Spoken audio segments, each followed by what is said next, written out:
Hello, I'm Laura Painter. You're watching ABC10 Plus This Week. An update to our investigation into Highlands Community Charter and Technical Schools. We hear from lawmakers calling for change. Then, in dollars and cents, scammers are targeting new grads with fake scholarships and jobs. What you need to know to keep the recent grads in your life safe. And finally, we hit the back roads. John Bartel takes us to Solano County to see a lifeless zoo of sorts. ABC10 Plus This Week starts right now.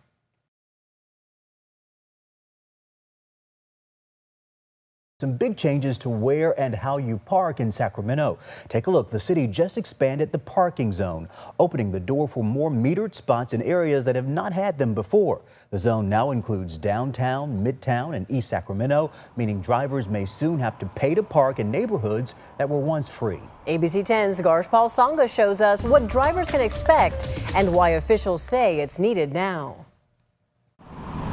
Sacramento shaking up its parking zones, combining old districts into one big area, stretching into East Sacramento, Elmhurst, and North Oak Park. We've seen that demand grow greatly around the Med Center for sure, around places like Sac Yard and the line on Elvis. No new meters have been installed yet, but the updated zone gives the city flexibility to act in high-demand areas. Councilmember Phil Pluckybaum says it's about improving turnover, not ticketing people. If there's a demand for parking in that area, having those spaces turn over more frequently every few hours really helps, create some availability in that public parking space. Sometimes folks will park and leave a car for up to 72 hours. Let me know if you need anything. Philippi Forget runs Sisu, a boutique on Folsom Boulevard near 48th Street. She says metered parking could be a double-edged sword for local shops. There's pros and cons to both of it. For the business owners, you're having people go in and out with an hour or two limit. That's great for the businesses. Nearby resident Steve Pear says he's neutral, but knows some drivers aren't thrilled by the idea. Parking meters can be a pain, though. I think it deters some people from going to businesses or stopping where they might. Still, Councilmember Pluckybaum says parking remains one of the city's most common complaints. All of this comes as the city has recently increased its hourly parking rates by 50%, anywhere from $3 to $6, depending on the specific tier. This is coming. You guys made this change. The city is in a budget crunch. Are the two related? No, the cost to collect revenue from tickets is pretty much a zero-sum game. We do make some money on the actual parking revenue when people pay at the meters and in the garages. It's certainly not enough money to balance the budget problems we've got. And for those still frustrated by the changes, riding your bike is free. Just saying. Reporting in Sacramento, Garshpal Sangha, ABC 10. Garshpal, thank you. We're told there are programs to support neighbors and businesses, like residential and merchant parking permits. And keep in mind, any new meters would only go in after community input and parking studies. For now, the city is watching where demand grows. Well, we have reaction tonight after Sacramento City Council voted to ban camping outside City Hall. It reverses a policy that allowed overnight sleeping on the grounds, but now nearby businesses are concerned. ABC 10's Roxanne Elias is live at City Hall. And Roxanne, I know you had a chance to speak to city leaders. What are they saying? Well, Chris, we spoke to Council Member Phil Pluckybaum, who says that right now, with what is going on, that this is not going to help the homeless. It's not going to stop it. And so we'll let you guys hear from him. Sacramento residents say they've seen it all walking past City Hall, where some of the homeless stay overnight. Squatting over, taking a poop, throwing their garbage. I don't know, just don't respect cleaning up after themselves. Gloria Ponce says she couldn't believe it was happening right behind these bushes at City Hall. It led to the city power washing outside the building's doors daily. But that's about to change after City Council passed an ordinance Wednesday night in a 6-3 vote banning camping outside of City Hall. Councilman Phil Pluckybaum voted for it. While it is terrible that these folks are unhoused and are deserving of our compassion and help, we also need to insist on a certain amount of decorum, and we have these rules and these ordinances for a reason. Enforcement is an important part of the solution to helping folks getting back into housing. He says allowing people to sleep where they want isn't going to help them in the long run. And moving forward, people who were staying here will now be approached by the Department of Community Response. They'll be offering free services and helping them find housing if they want it. But advocates against the ordinance say they would rather see something that addresses a lack of permanent housing. Enforcement policies, we should be doing life-affirming policies that build one another up and that contribute to our quality of life, and so that people can get well as they wait for housing. It's a housing lottery out here that takes years. It's a shelter system that lets people languish for months and months. Nearby businesses like Mercado Urbano say they're concerned about people moving onto their property. Hector Graves says sometimes there's a lot of disorder, if you could describe it like that, because people start to break windows, they start to use the bathroom outside in the park, and those are things we wouldn't like to see happen. He says it's worrisome because some people already don't want to come to the area. Graves says, I consider the biggest fear is that people will not want to visit our businesses, and therefore we can't grow and reach our dreams as we have the right to do.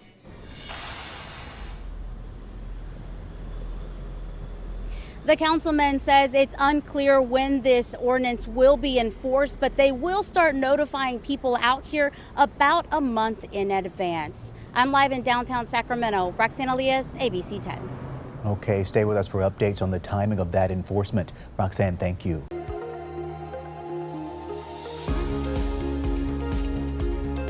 Well, listen to this. A viewer tells 10 on Your Side the paint on her car is peeling off. And it turns out she's not alone. Now at least one company is taking action to address the issue. Yes, it was surprising. I've never had a vehicle do that. Lynn McMinn from Vallejo was shocked when the paint started peeling off on her 2015 Hyundai Tucson. It's kind of a rude awakening when, you spend a lot of money on your vehicles and they're like a member of the family because you need them all the time. And when I saw that, I went, pretty soon, am I going to just have primer? And Lynn is far from alone. Our sister station down in Tampa, Florida, spoke to Ed, who says the same thing happened to him. It starts out just like a stone chip. It's what it looks like, but then it like bubbles up and then it starts coming off like in sheets. Facebook groups with thousands of members from across the nation say they experienced something similar. A majority of the cars are white. It turns out Hyundai recently announced a warranty extension for several models. They released this statement to 10 on Your Side, saying Hyundai is committed to supporting our customers and addressing concerns when they arise. In response to isolated instances of paint issues on certain white vehicles, Hyundai is extending warranty coverage for affected models from 3 years, 36,000 miles to 10 years, unlimited miles. Lynn hopes others will see her story and take action before the problem escalates. If I can help in some way, that just makes it all worthwhile. These spots, they went from, like I said, the size of my thumb to probably my whole hand. And then it got bigger. And I said, this is crazy. I wasn't very happy. Hyundai says if you have a similar issue, you can call your local dealer or call Hyundai customer service at 800-633-5151. Do you have a problem and don't know where else to turn? Email me at onyourside@abc10.com. In tonight's Dollars and Cents, it's that time of year. New grads are getting ready for their next steps, like starting college or launching their careers and new jobs or moving. It's an exciting time, but they might not be ready for all the scams out there targeted specifically for them. A financial expert I talked with says just knowing what to look for can help keep your money and personal information safe. Graduation is such a big transition, but unfortunately there are scammers out there who want to take advantage. Benny, what do you think families, recent grads, students need to know? Well, they need to be educated and they need to understand what are some of the red flags. Online scams are on the rise. The Federal Trade Commission says more than $16 billion were lost to scammers in 2024, up 33% from 2023. Benny Sanchez with JP Morgan Chase says scholarship scams are common and widespread. Students are scammed thinking that they are going to get a scholarship, and they're providing their personal information, their financial information to these scammers that have said you have qualified. There are ways to protect yourself. First, look for red flags. Sanchez says scammers will reach out to students and recent grads via email, text, and social media with fraudulent offers from fake companies, tricking students into sharing sensitive data. Then, take a pause. Make sure the information is coming from a trusted source before you click on any links or send your personal information. Don't click on links or open files that seem suspicious. Also, don't be afraid to ask questions. Do you have that person, whether it's a parent, a legal guardian, whether it's a counselor or an advisor at your school, or a professional at your local financial institution that could provide you the advice necessary to make sure that it is a legitimate document and that it's not a possible scam? Here are other common scams targeting students and recent grads. Job scams, fake job offers via email or social media involving fraudulent checks and requests for personal information or fees. Loan forgiveness scams, fake promises to lower or forgive student loans, asking for personal information and fees. Roommate scams, fake rental listings leading to lost deposits and no place to live. Textbook scams, fake online stores offering discounted supplies but delivering nothing. And identity theft, scammers accessing personal information through fake enrollment forms and phishing emails. Why and how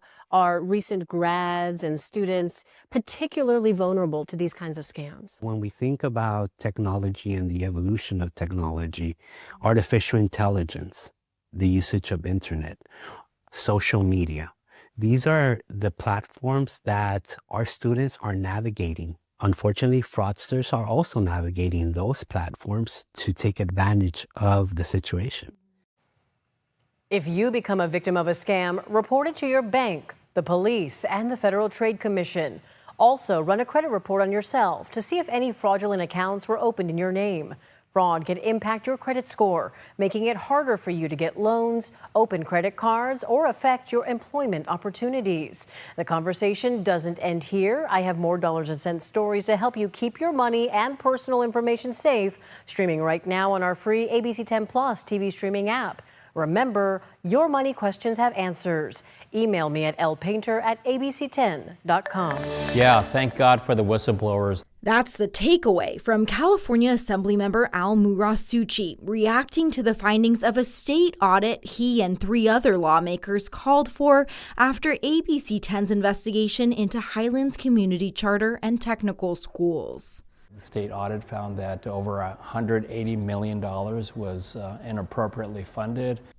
Cases like Highlands are not alone. In 2021, the charter school A3 used Little League rosters, falsely claiming players were students. Where a Superior Court found that they had defrauded California taxpayers of over $400 million.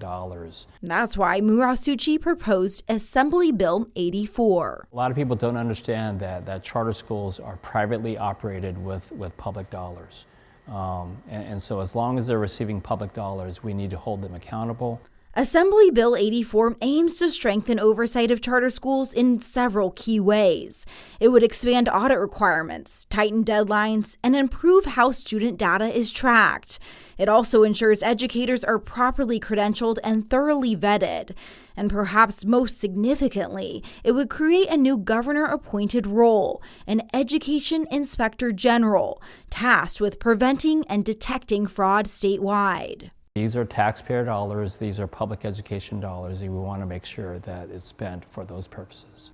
But he's not the only one proposing a bill about charter schools. There are amazing charter schools. In the Senate, Senator Angelique Ashby introduced Senate Bill 414. There are also some that have shown they could have used a little more oversight. Senate Bill 414 would also raise the bar for auditing standards, requiring auditors to complete specialized training. It also calls for background checks on staff and vendors, more fiscal oversight, and faster investigations when fraud is suspected at a charter school. And making sure that every dollar that it appropriately lands in the classrooms. So what sets these two bills apart? Murasuchi's bill relies on input from the Fiscal Crisis Management and Assistance Team, which is basically good government, nonpartisan entities that made independent recommendations for how to reform and try to avoid this kind of fraudulent activity. Our bill incorporates all of the recommendations. The Senate bill incorporates just some of them. Ashby's bill relies on findings from audits from the Legislative Analyst's Office, the Comptroller, and the California Charter Authorizer. She also argues her bill would not cost as much, as she's not proposing a new government position. So our solution is a little bit easier to implement, and 84 has a little bit more expensive solution. Charter schools were designed to offer flexibility, especially for students who might not fit into traditional public school settings.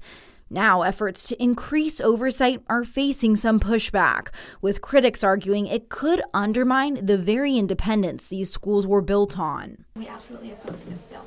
Critics of AB 84 call it a sledgehammer when only a scalpel would do. We don't want to punish, good actors. We just want to go after the bad actors.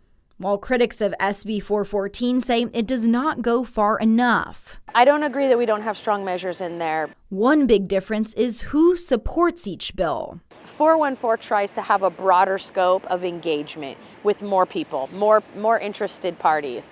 Like the California Charter Schools Association, which sponsors Senate Bill 414 but opposes Assembly Bill 84.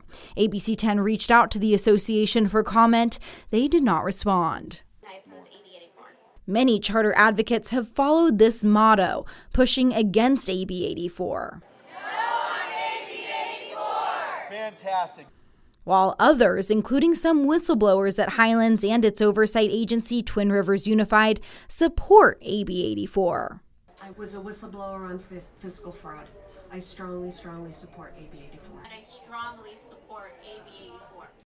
Before the entire Highlands board resigned, they approved $90,000 to hire a lobbyist to, in part, support SB 414 and oppose AB 84.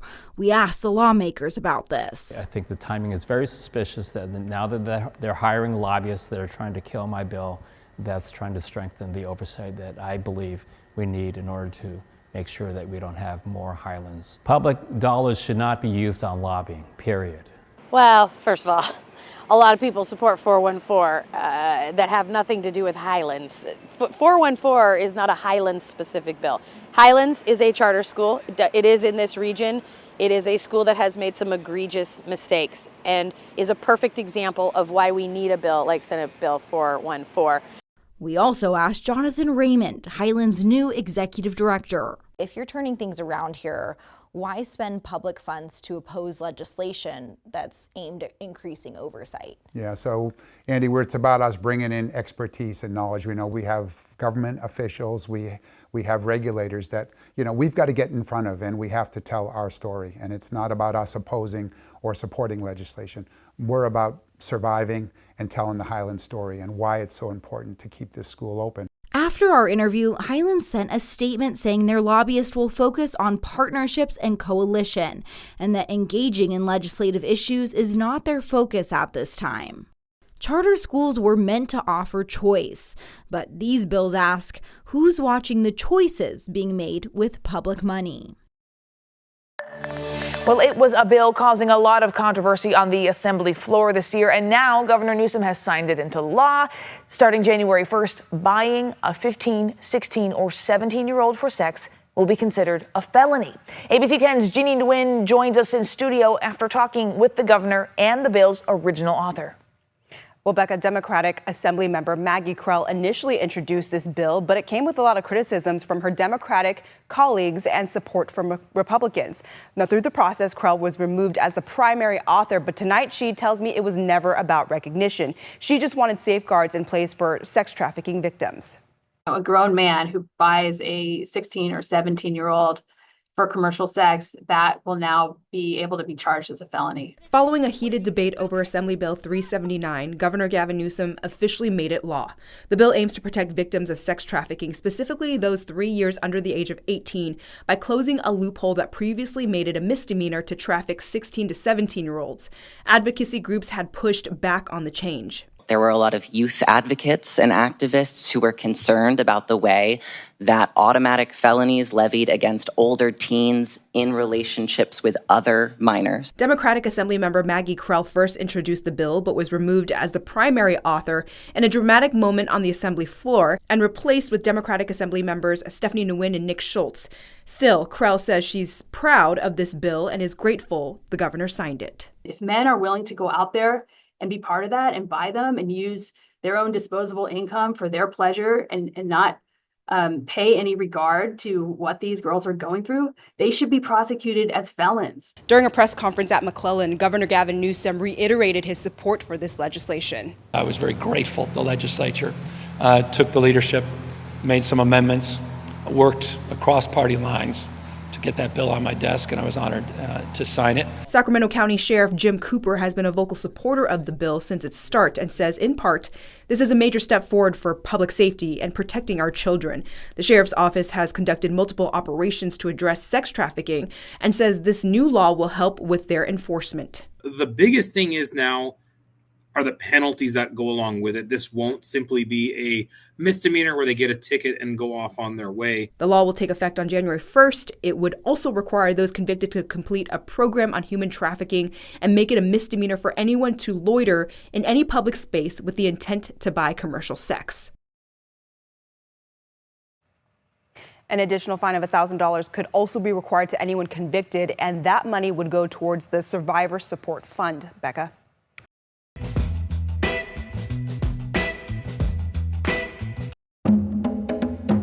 One of the valley's largest collections of exotic animals isn't in a zoo. It's actually in a small bar in Solano County, and you don't have to give up your seat to see lions, zebras, and even an elephant. Man, this is one heck of a seat here. This is like the top seat in the house. This is probably the top seat. A lot of people will tell you when they were growing up, if it was their birthday, the birthday treat was to sit underneath the elephant. Welcome to Foster's Bighorn, a sports bar like no other. How many animals are we talking about in here? Just under 300. Pull up a chair because this bar story is a doozy. Bill was the founder of Foster's Bighorn and bought it in 31 and opened it in 33. Bill Foster, avid hunter and prohibition moonshine bootlegger. He was on the run from the law, and so he came up to Rio Vista from Alameda County and changed his name to Foster.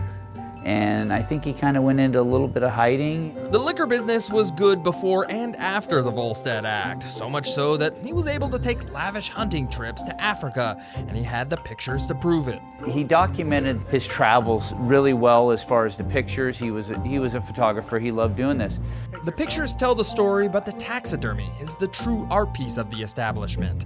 To get the lifelike looks, Bill Foster hired the Jonas Brothers, who were world-renowned museum-quality taxidermists. Apparently there was a time when field trips would come in here. After Bill died, the bar ended up in the hands of the IRS for a short while. A number of bar owners then ran the place, but eventually it ended up in Chris Wakeman's hands. Why did you want to take over this place? There wasn't a up on the wall, so I thought, what the hell? Jokes aside, Chris says he respected what Bill Foster had built, so he brought back fine dining to the restaurant and even gave the animals a good cleaning. This was something that Bill was privileged to go see, and he wanted to bring this back to share it. And his vision at the time, turns out 94 years later, that it's a museum for everybody to enjoy. Today, some of the animals on the wall are now endangered or protected, but they date back to a time when hunting laws were different, and many people didn't know these animals even existed. This was a totally different time. This was preservation, conservation. The meat went to tribes and villages and families. In a way, Foster's Bighorn is a museum protected by bar owners, past and present, and it's also enjoyed by generations of customers. What do you think it is about this place that keeps people coming back here? I think it's everybody telling stories about coming here, and everybody wants to come here. I've told many people about it. They said, I've never heard of the place. I said, just Google Foster's Bighorn, and trust me, you'll enjoy it. Just come down and you've got to check it out. From Foster's Bighorn in Rio Vista, I'm John Bartel. Hope to see you on the back roads.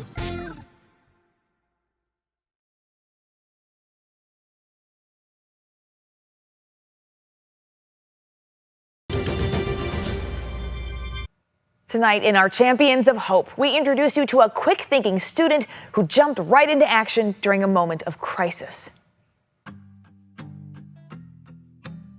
16-year-old Bennett Dixon had just stepped out of her sports medicine class at Western Sierra Collegiate Academy in Rockland when she noticed a group of students in the hallway. Right after I'd walked by, I heard someone yell out, "He's choking, he's choking." Dixon's mother, Bethany Cates, a teacher at the school, attempted to perform the Heimlich, but I didn't push hard enough. I also had my hand in the wrong position. That's when Bennett stepped in to help. I told him not to move, and it worked first try, and it was very surprising, I gotta say. And then after that, I made sure the kid was okay, and I went to math class. After she had dislodged whatever it was, his color came back immediately, and she tapped him on the shoulder and was like, "Thumbs up?" Incredibly, Bennett had just learned the technique. Not even an hour before, my sports medicine teacher, Dr. Navarro, had demonstrated how to do the Heimlich.